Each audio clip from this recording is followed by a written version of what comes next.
Hello and welcome to the Stock Market Palantir. Don't forget to subscribe and drop your comments below. All right, let's go watch the analysis. $20.96. That's where Bitmine Immersion Technologies, ticker BMRN, closed the session here on Wednesday, February 18th, 2026. We're looking at a 6.18% gain on the day, but honestly, the price isn't even the headline right now. It's the liquidity. This stock is currently ranking number 158 in total U.S. stock liquidity. I mean, we are talking about $0.9 billion in daily dollar volume. That puts a company that, used to be a simple crypto miner right between financial titans like KKR and massive real estate giants like CBRE. Which is, sure, it's nice for day traders, but technically we're looking at a classic falling wedge pattern on the chart. Right. You've got prices condensing downward, volatility is shrinking. Now, chartists usually see that as a coiled spring, waiting to snap upward. But given the macro environment since that October 2025 shock, it looks just as likely to be a knife-catching exercise. It has been a brutal winter, I will grant you that. But that volatility is exactly why we're sitting here talking about this today. While you're focused on a 30-day drop, I am looking at a one-year total shareholder return that still sits at 227.6%. The thesis here has shifted entirely, and I think the market is lagging behind the reality. I think it's pricing in the reality. We aren't discussing a Bitcoin miner anymore.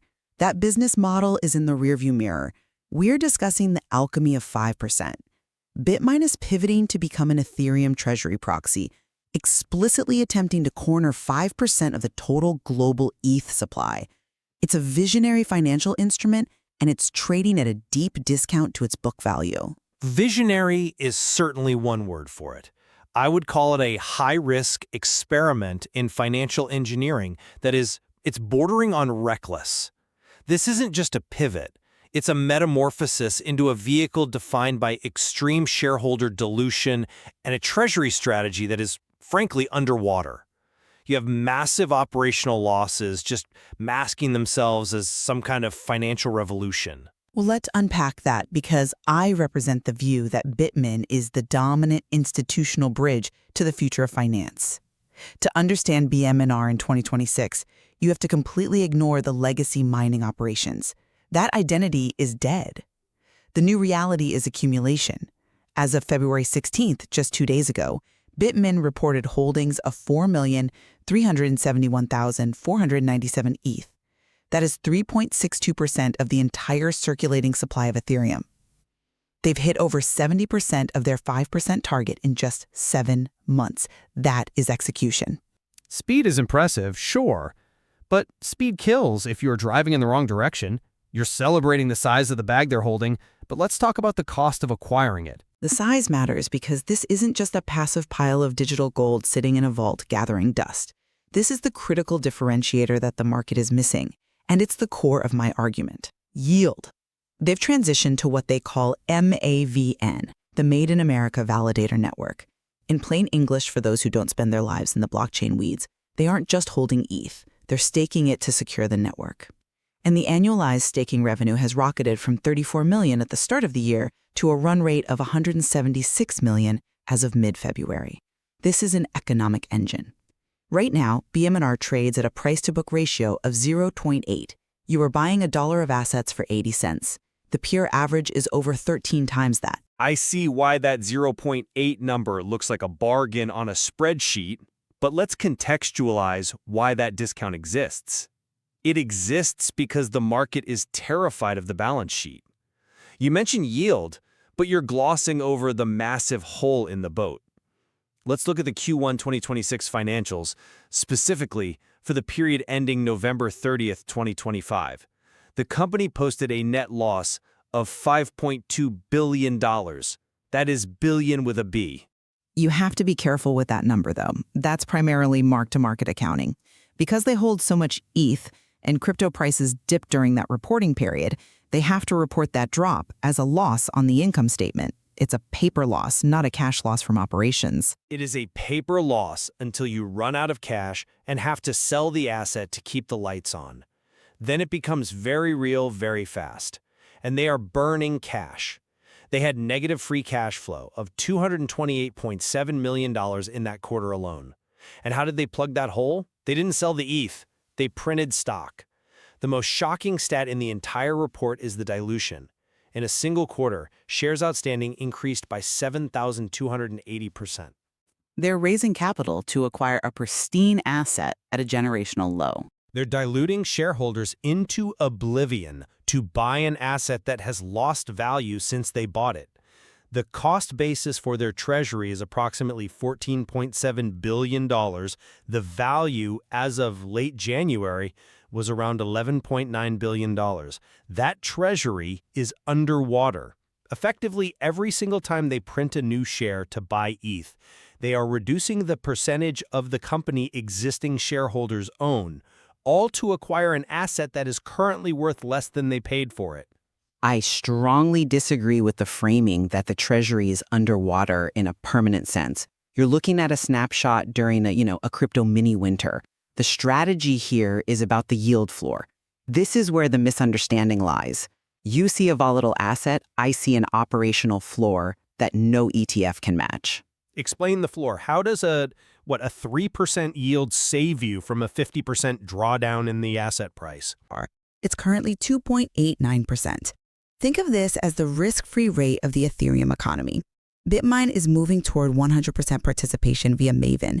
At scale, we are talking about potential revenue of over $300 million annually, just from rewards. This isn't dependent on selling the ETH. This is recurring cash flow income. Pure holding companies like the ETF issuers, they can't do this because of regulatory constraints. Bitmine is capturing the native economics of the network. But you're assuming the network economics remain stable. You mentioned the October 10th, 2025 deleveraging shock. Open interest fell 45%. If Ethereum drops another 30%, that 2.89% yield does not offset a multi-billion-dollar valuation loss. It's like picking up pennies in front of a steamroller. Furthermore, Maven sounds patriotic, but it carries execution risk. If their cooling systems fail or they suffer slashing, where the network penalizes you for technical errors, that yield just vanishes. That is a hypothetical operational risk. Every business has operational risk. The reality is the institutional adoption we are seeing right now confirms the thesis. You cannot ignore who is on the cap table. I am always skeptical of smart money arguments. Big funds make bad bets all the time. But look at the volume of the bets. The 13F filings from December 31st show a net increase of 52 million shares held by institutions. BlackRock increased their position by 165% to over 9 million shares. Goldman Sachs is up 920%. Clear Street Group is up almost 500%. These aren't retail day traders on Reddit. These are the most sophisticated risk managers in the world. They are buying the dip while you are complaining about the accounting. That is a fair point regarding volume, but let's consider how they're trading it. With liquidity ranking 158 in the US, BMNR is a playground for algorithmic trading. Institutions might be, renting the volatility, not marrying the thesis. But let's talk about governance, because that is where the smart money might get trapped. The authorized share increase was approved by 81% of the vote. That was a landslide mandate from most shareholders. They want the company to have the ammunition to reach the 5% target. It was a mandate to remove the brakes. That vote gave the board the ability to issue new equity without further checks. You have a board that can print shares whenever they want. And while Tom Lee, the chairman, exercises options, the massive issuance of new shares devalues the existing holder's slice of the pie. It creates a misalignment. I see the alignment differently. The capital raises are accretive to NAV, net asset value per share if executed correctly. Here's the math. If Bitmine trades at a premium to the value of ETH it holds, and they issue shares to buy more ETH, and then ETH appreciates, the NAV per share goes up. It is the flywheel effect. And regarding Tom Lee, he isn't just taking options. He made open market purchases at $44. He's putting his own cash on the line at prices double where we are today. His compensation is strictly linked to hitting that 5% ownership target. And yet he's also disposing of shares for tax payments. But let's stick to the strategy. It isn't just ETH anymore, is it? We are seeing what I call style drift. I call it diversification. They call it moonshots. I call it gambling with shareholder money. Why is a treasury company becoming a venture capitalist? Let's talk about the $200 million stake in Beast Industries, Mr. Beast. This is actually a brilliant strategic layer. You have the asset, which is ETH, but you need the users. Mr. Beast drives engagement with Gen Z and millennials like no one else on the planet.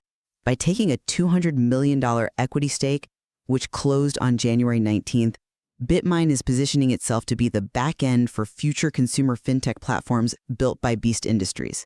It's a customer acquisition play for the Ethereum network itself. That is a massive stretch. It's an illiquid, high-risk bet that has nothing to do with the core competency of managing a blockchain treasury.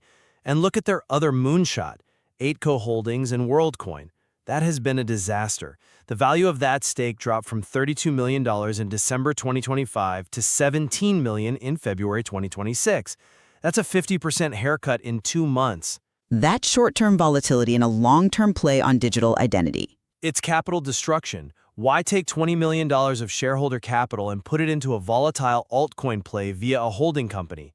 If I want to buy a venture fund, I will buy a venture fund. Bitmine is supposed to be the alchemy of 5%, not the alchemy of whatever Tom Lee thinks is cool this week. It distracts from the core ETH thesis. You're missing the ecosystem play. The thesis is that Ethereum is the global financial layer. To make that true, you need identity, that is WorldCoin, and you need mass distribution, that's Mr. Beast. Bitmain is investing in the infrastructure that makes their core holding valuable. It's synergistic.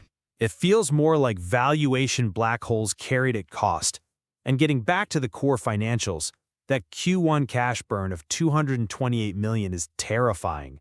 They are burning cash operationally while the investments are bleeding value. And yet, Wall Street maintains a strong buy consensus. The average price target is between 43 and 48.67. That implies over 100% upside from today's price of $20.96. Zacks gives it an A for value, growth, and momentum.